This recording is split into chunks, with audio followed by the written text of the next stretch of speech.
Good afternoon. Tara, sagutin natin itong tanong ni ma'am. Hello sir, okay lang po ba ang life dyan sa Montana as a teacher?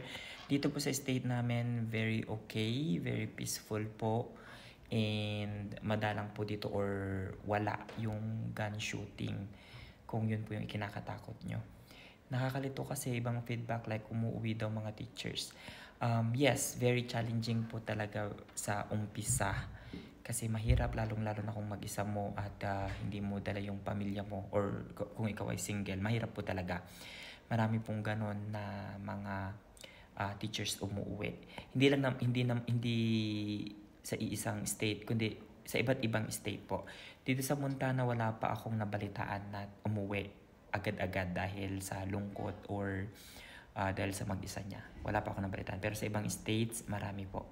Ang unang-unang rason dyan, nahirapan si estudyante, bastos yung mga estudyante, wala silang respeto, walang support yung admin at nadi-discriminate. So yun po yung usual. Yung iba naman siguro homesickness, ganon. Pero dito sa amin wala pa po ako nabalitaan. In terms of cost of living, napaka baba po dito. Sobrang okay. And sabi pa ni ma'am, gusto ko sana mag-apply pero natatakot ako.